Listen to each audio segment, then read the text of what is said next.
du Saint-Esprit. Amen. Ô cœur sacré, sois notre joie. Nous voulons vivre sous ta loi. Nous n'aimerons jamais que toi. Ô cœur sacré, sois notre joie. Nous voulons vivre sous ta loi. Nous n'aimerons jamais que toi. Cœur sacré de Jésus, mon divin Maître,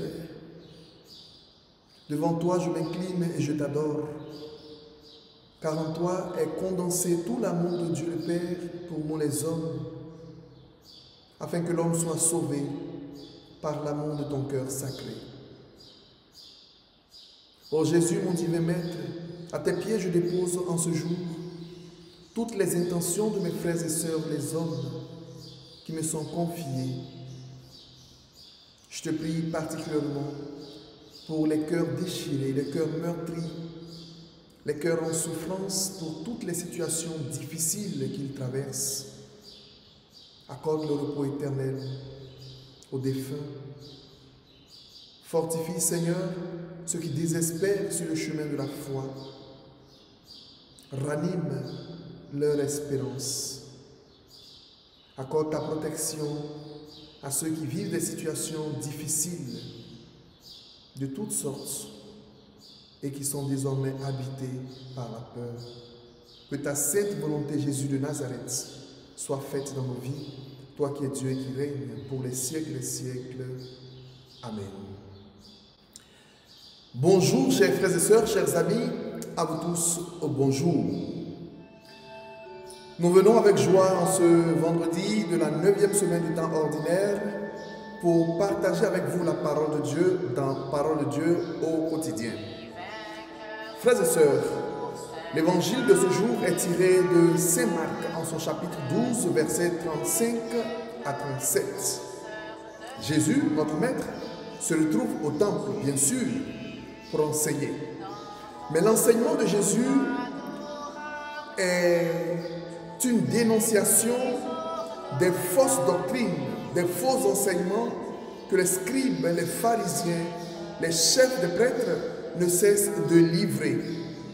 Jésus vient dénoncer leur manigance, leur manipulation de la parole de Dieu. Et figurez-vous que Jésus n'a pas peur. Ces chefs de prêtres, ces scribes et ces pharisiens étaient des autorités du peuple. Et Jésus dénonce ce qui est incorrect dans leur enseignement. Jésus savait, comme disait quelqu'un d'autre, que ces dénonciations, sa parole d'autorité, sa parole donnée avec autorité, le conduirait là où il allait. Et pourtant, il a accompli dans la fidélité sa mission envers les hommes en annonçant la parole de Dieu. Frères et sœurs, prenons garde de l'annonce que nous faisons de la parole aujourd'hui. Oui, la parole de Dieu est chargée d'amour, elle est chargée de consolation, elle est parole de vie, parole qui relève, parole qui console et qui fortifie. Mais elle est aussi parole qui dénonce, parole qui met sur le chemin, parole qui redresse et parole qui indique la droite ligne à tenir. Prenons garde de la parole de Dieu que nous annonçons aujourd'hui, qui sont des paroles prophétiques. Tout est prophétique.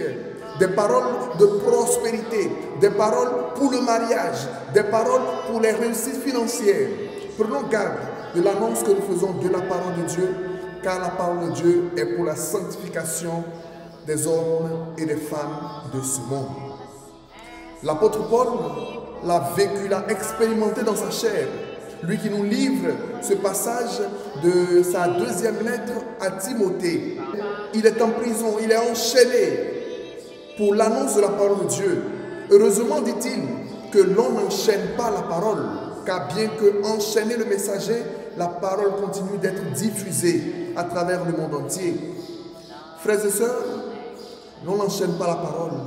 Et ceux qui annoncent la parole de Dieu dans la vérité connaissent forcément la persécution. Cela ne doit point nous enlever notre bravoure. Bien au contraire, annoncer la parole de Dieu, car Jésus est venu pour sauver des cœurs. Et non pour récolter des applaudissements. Mon frère, ma soeur, cher ami, Jésus est venu à la recherche de ton cœur.